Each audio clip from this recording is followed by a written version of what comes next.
কয়দিন আগে গোপালগঞ্জে মারা গেল না কয়জন? আর্মি গুলি করে মারলো, পুলিশ মারলো, কোন মানবাধিকারের খবর দেখছেন?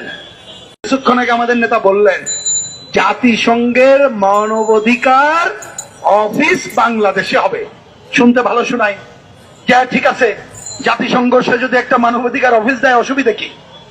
তা সেইটা মানবাধিকার নষ্ট হলে তাইলে সেখানে এসে দেখতে পারবেন। আমি একটু জিগাই, কয়দিন আগে গোপালগঞ্জে মারা গেল না কয়জন? আর্মি গুলি করে মারলো, পুলিশ মারলো, কোন মানবাধিকারের খবর দেখছেন? এই যে আমাদের শ্রমিকদেরকে দাবি মানছেন, এ তো মানবাধিকার লঙ্ঘন। কি দেখছেন? কোন আলোচনা করে? আলোচনা নাই। শুনে রাখেন, জাতিসংঘ পৃথিবীর 16টা 17টা দেশে এই ধরনের অফিস করছে।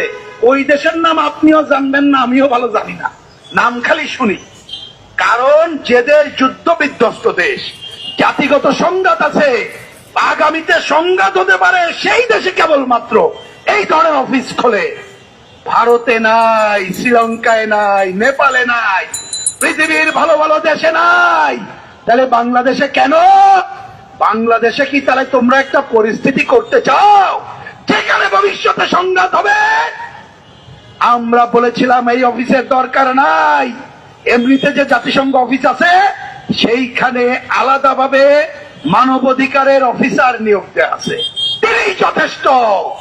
তাহলে এইটা হলো ডাল মে কুচ কালা হয়, এইটা আমার কথা না। আমাদের একজন পররাষ্ট্র উপদেষ্টা আছে, ওনাকে জিজ্ঞেস করলো সাংবাদিকরা, এই যে কাজটা করছে এইটা ভালো হবে না মন্দ হবে? উনি বললেন ভালো মন্দের বিচার আমি করতে চাই না। তার মানে কি বুঝলেন? আমাদের পররাষ্ট্র উপদেষ্টা ভালো মন্দ বিচার করেন না, করতে পারেন না, কারণ তিনি কিছুটা হলে বোঝেন কয়দিন পরে ক্ষমতা থেকে গেলে খবর আছে, তাই তিনি দায়িত্ব নেন না। কিন্তু দায়িত্ব দেন অনেকে, যাদের চালচুলো দেশে নাই, যারা অন্তর্বর্তীকালীন সরকার, তারাই নেয়। আমরা কমিউনিস্ট পার্টির পক্ষ থেকে পরিষ্কার করে বলতে চাই, এই যে কাজগুলো 4টা 5টা কাজের কথা বললাম, এইটা আমাদের দেশের স্বার্থ বিরোধী।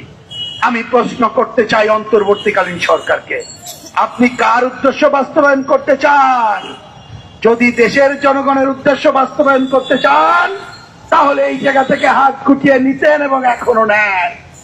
আর যদি হাত না গুটান তাহলে ধরে নেব আপনি জনগণের স্বার্থ নয়, মার্কিন সাম্রাজ্যবাদের স্বার্থ রক্ষা করতে চান, বাংলাদেশের উপরে আধিপত্যবাদীদের স্বার্থ রক্ষা করতে চান।